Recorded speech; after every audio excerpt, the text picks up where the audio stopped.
Ils avaient dit qu'il ne protégeait rien, juste un vieux type assis là, comme un morceau de mobilier urbain. C'est ce que le jeune adjoint avait lancé, moqueur, la main déjà en train de dériver vers sa ceinture. Et c'est pile à ce moment-là qu'on a entendu le crépitement sec d'un taser résonner sur la place centrale de Montclair. Il ne savait pas qui il était, tout ce qu'il voyait c'était un vieil homme avachi dans une veste militaire délavée.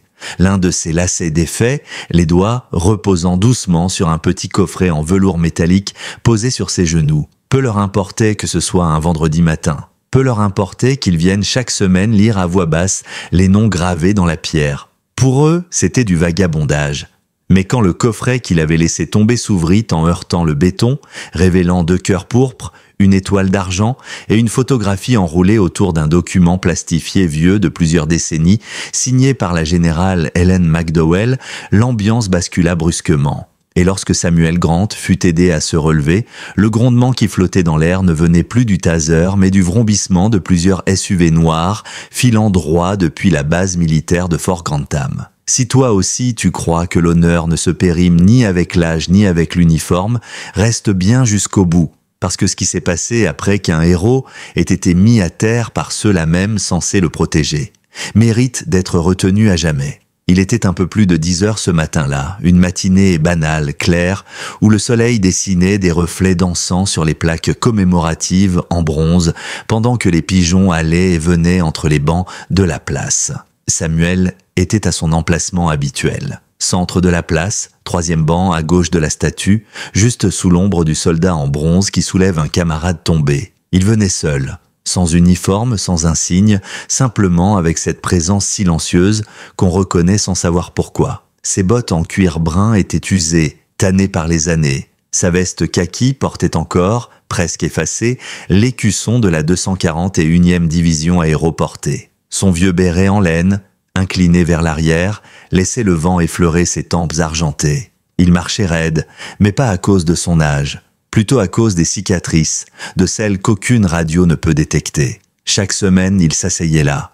Il ouvrait son vieux album de lettres, de coupures de presse, un classeur jauni que le centre des anciens combattants n'avait jamais pu consulter. Et il lisait à voix basse les noms gravés au pied de la statue, pas pour le public, pour les absents. Mais ce matin-là, un adjoint tout juste promu, avec son badge neuf et une envie visible de faire ses preuves, remarqua sa silhouette. Lucas Rainer, début de trentaine, ceinture trop brillante, lunettes de soleil même à l'ombre, mâchoire serrée comme s'il mâchait de l'autorité réglementaire. Il ralentit en apercevant Samuel. « Vous avez une autorisation pour être posté ici ?» lança-t-il d'une voix trop forte. L'ancien leva les yeux. Son regard resta calme. « Non, répondit-il simplement. J'ai une mémoire, ça ne passa pas. » Rainer, bien décidé à faire appliquer le règlement au mot près, enchaîna comme s'il récitait un manuel. L'ordonnance municipale exige une autorisation écrite pour toute présence stationnaire dépassant 20 minutes. Samuel acquiesça poliment mais ne bougea pas. Il se contenta de tourner légèrement son album pour que les pages ne soient pas en plein soleil. L'adjoint poussa un soupir et s'approcha d'un pas sec. « Vous ne pouvez pas rester là comme ça, monsieur. » À traîner en vieil uniforme. Il y a un centre d'accueil à 3 pâtés d'immeubles. Le mot « uniforme » fit tressaillir un jeune homme à proximité. Un étudiant en photographie nommé Devin qui filmait la place pour son projet de fin d'année. Il commença à enregistrer. Samuel, lui, ne haussa pas la voix. « Je ne traîne pas. Je me souviens. » Rainer ricana. « Depuis un banc ? Vous avez fait quoi ? Un mois de service et une médaille en plastique ?» L'album était maintenant grand ouvert. Sur l'une des pages, une photo en noir et blanc montrait un jeune soldat, Samuel, portant un camarade blessé sur une crête tropicale. Une autre page affichait un télégramme de condoléances adressé à sa mère, daté de 1969. Mais Rainer ne regardait pas le classeur. Sa main était déjà sur son taser. « Monsieur, avertissement final », lança-t-il d'un ton sec. Autour d'eux, la place changeait d'ambiance. Un adolescent ralentit, relevant les yeux de son téléphone. Une mère poussette à la main s'arrêta net. Samuel fouilla dans sa besace, non pas pour une arme, mais pour en sortir le petit coffret en velours bleu. Il le posa délicatement sur ses genoux et l'ouvrit. Rainer recula d'un pas, dégaina son taser. « Posez ça !»« C'est pas une arme », répondit l'ancien. D'une voix posée, le regard ferme. Mais ça ne suffit pas. Le son claqua, un clic sec. Les fils jaillirent, et Samuel s'effondra comme une marionnette coupée. Le coffret glissa de ses genoux et s'ouvrit en frappant le sol. Le premier à rouler fut le cœur pourpre, suivi par l'étoile d'argent, puis le papier plastifié. Quelqu'un dans la foule haleta. La caméra de Devine zooma. Les gens commencèrent à crier. La femme à la poussette appela quelqu'un dans la panique. « Vous êtes malade !» hurla-t-elle à Rainer. « C'est un vétéran. Il a des décorations. Il a fait un geste !» répliqua Rainer, déboussolé, désignant le coffret comme si c'était une grenade. Mais ce n'était pas le coffret qui retenait l'attention. C'était la lettre, celle restée scellée pendant 51 ans. Maintenant envolée, ballottée par le vent. On pouvait y lire très clairement, en bas de page, la signature « Général Helen McDowell, 1972, commandement des opérations spéciales ». Et c'est là que tout bascula. Un jeune homme nommé Logan, tout juste rentré d'une seconde mission à l'étranger, reconnut immédiatement ce nom. Il passa un coup de fil à Fort Grantham. « Quelque chose vient de très mal se passer sur la place, dit-il. Et un nom vient de tomber que je n'ai pas entendu depuis les classes. À l'autre bout, personne ne rit, personne ne posa de questions. Ils se mirent en route. 15 minutes plus tard, la place de Montclair était silencieuse. Pas un silence de promenade ou de repos. Un silence pesant, suspendu, comme celui qui précède l'orage. On entendait au loin le bruit des moteurs, d'abord confus, puis plus net. Des pneus, des bottes, et puis le premier SUV roula lentement jusqu'au trottoir. Les gens se figèrent, ils ne savaient pas à quoi s'attendre. Puis un deuxième véhicule, marqué de plaques militaires, s'arrêta à son tour, 4 soldats en descendirent, 2 portaient l'uniforme de cérémonie. L'un d'eux arborait une double rangée de décorations sur la poitrine. Le silence se fit plus profond encore. Même l'adjoint Rainer, resté figé derrière le ruban jaune qu'il avait lui-même tendu, ne bougea plus. Et c'est à ce moment-là qu'une femme s'avança. Droite, sans urgence. Elle n'avait pas besoin de parler fort. C'était la générale Helen McDowell en personne. Elle traversa la place, ses bottes claquant doucement sur les pavés. Elle ne donna aucun ordre. Elle n'en avait pas besoin. Elle se dirigea tout droit vers Samuel, toujours assis sur le rebord du trottoir, légèrement penché en avant, une main posée au sol pour se soutenir, les barbelures du taser encore fichées dans son dos. Il tenait de nouveau le coffret contre lui, refermé. La générale s'arrêta devant lui, et elle salua. Un salut net, propre, puis, dans un geste inattendu, elle s'agenouilla. « Monsieur, dit-elle avec gravité, nous sommes là désormais. » Ces mots, dits sans emphase mais avec toute l'autorité du monde, suffirent à tout changer. Rainer, derrière sa ligne, était devenu invisible. Personne ne se retournait vers lui. Tous les regards étaient fixés sur l'homme que l'on avait pris pour un vagabond. Un homme qui ne répondait jamais aux provocations, qui lisait des noms à voix basse et qui portait dans une simple boîte la mémoire d'une guerre qu'on avait enterrée trop vite. Un deuxième homme sortit alors du véhicule, grand, imposant, le visage dur, les tempes grisonnantes. C'était le colonel Desmond Hale. L'insigne de chêne argenté brillait sous le soleil. Il jeta un regard circulaire comme on balaye un champ de bataille. Il connaissait bien cet endroit, ou du moins ce qu'il représentait. Il s'approcha lentement, sans dire un mot, et s'agenouilla à son tour aux côtés de la générale. Sa main gantée vint se poser sur l'épaule de Samuel. Ce geste, c'était plus qu'un hommage. C'était une explication. Pour que tous comprennent, cet homme-là n'était ni un marginal ni un fantôme du passé. Il était la raison pour laquelle tant d'autres étaient encore là pour juger, filmer ou détourner les yeux. L'adjoint Rainer, lui, restait immobile, son regard planté dans le vide. Sa radio grésilla brièvement, puis se tut, le central ne répondait plus, le chef non plus. Tout le monde savait que la situation dépassait de loin le simple cadre d'un usage excessif de la force. Ce que Samuel portait dans sa boîte ne relevait pas du folklore, c'était le fruit d'une mission classifiée menée dans la région d'Anlong, au Cambodge en 1971. Une mission nommée Opération Porte d'Ivoire. Une mission si effacée des archives que même aujourd'hui, la moitié des dossiers sont encore scellés. Samuel avait refusé toute promotion après cette opération. Il avait répondu que trop d'hommes valeureux n'étaient jamais rentrés, qu'ils n'avaient rien à célébrer. Ce n'était pas un caprice, c'était une fidélité. Et ce papier, celui qui s'était envolé tout à l'heure, signé par la générale McDowell en 1972, n'était pas une simple lettre de félicitations. C'était une directive spéciale, une consigne de reconnaissance prioritaire en cas d'incident impliquant Samuel Grant, une note qu'on avait classée dans un tiroir pensant ne jamais avoir à l'appliquer. jusqu'à aujourd'hui.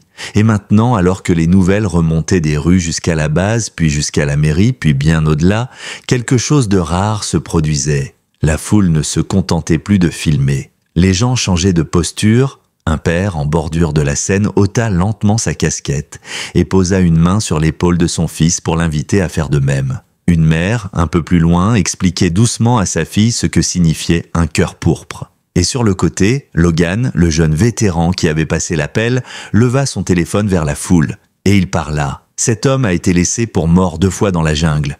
Et aujourd'hui, on l'a mis à terre comme s'il n'avait jamais compté. Ça s'arrête ici. Et son ton n'était pas colérique. C'était un constat, un rappel et un serment.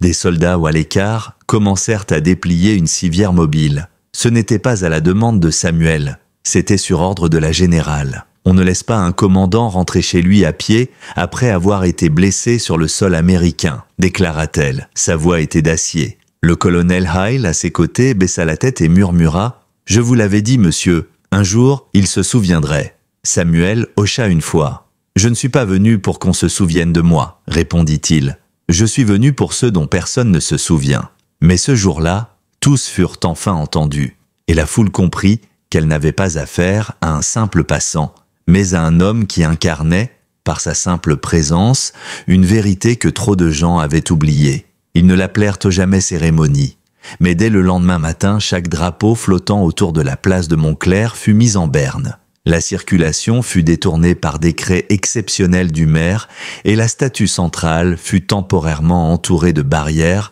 non pas pour l'interdire, mais pour la protéger. Samuel Grant ne demanda aucun hommage, aucun discours, aucun article. Pourtant, un cortège se forma de lui-même, sans tambour ni fanfare. Un cortège de silence, de respect. D'hommes et de femmes en uniforme postés le long de la place, bottes jointes, regard droit, saluant l'homme assis sur le banc de toujours. Sauf que cette fois, ce banc était différent. Dans la nuit, une plaque avait été fixée discrètement sur son dossier, gravée à l'acier, réservée au sergent Samuel Grant, gardien des disparus. Il n'y eut pas de conférence de presse, aucun micro tendu, aucune tentative de récupération. C'était trop tard pour le spectacle. Ce qui s'était passé dépassait le cadre d'un fait divers. C'était devenu un repère moral, une fracture révélée. Le silence n'était plus celui de l'indifférence, mais celui du recueillement. Lucas Rainer, l'adjoint responsable du tir, ne revint pas. Suspendu dans l'heure, il fit rapidement l'objet d'une enquête conjointe entre l'inspection municipale et un groupe de supervision militaire. Car ce n'était plus seulement une question de conduite inappropriée. Il s'agissait d'une violation de protocole liée à une directive classifiée émise par un commandement spécial. Une directive qu'il n'aurait jamais dû ignorer s'il avait pris le temps de regarder l'homme au lieu de n'en voir que le banc. Pendant ce temps, la générale McDowell et le colonel Hale restaient aux côtés de Samuel. Les chaînes locales tentaient d'effacer leur erreur, de réécrire le récit. Mais Samuel, lui, n'accorda aucune déclaration, aucun mot préparé. Il se contenta de taper du doigt la boîte en velours posée sur ses genoux, puis s'adressa à un adolescent muni d'un téléphone. « Montre-leur ça », dit-il simplement. « Pas moi, ça ». En moins de 2 jours, la vidéo du premier incident, puis celle de l'arrivée des militaires, avait été vue par des millions de personnes. Des vétérans de tout le pays commencèrent à publier des images en montage. À gauche, des photos jaunies de Samuel dans la jungle. À droite, le vieil homme sur le trottoir tenant son coffret. Légende, ils disent toujours « Merci pour votre service ».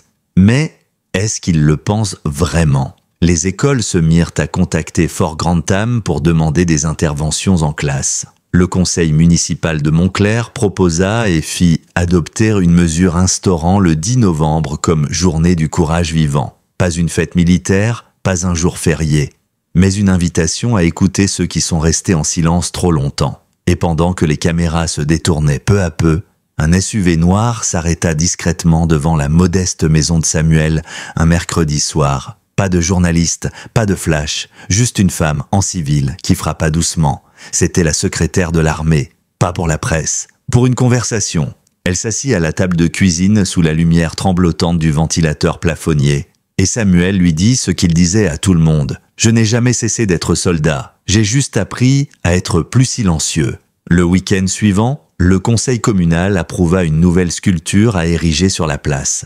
Pas une statue de charge héroïque, ni de drapeau levé. Une silhouette assise, bottes usées, album ouvert sur les genoux, tête inclinée sous une casquette en laine, sans fusil, sans médaille visible, juste la présence, la constance, la mémoire, est gravée dans la pierre à la base. Certains postes sont tenus sans ordre.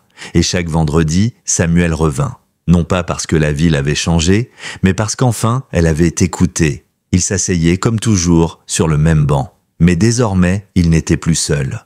Les noms qu'il lisait à voix basse n'étaient plus perdus dans le vent. Il résonnait, porté par les vivants. Dans cette place devenue sanctuaire, le silence n'était plus une honte. C'était un hommage.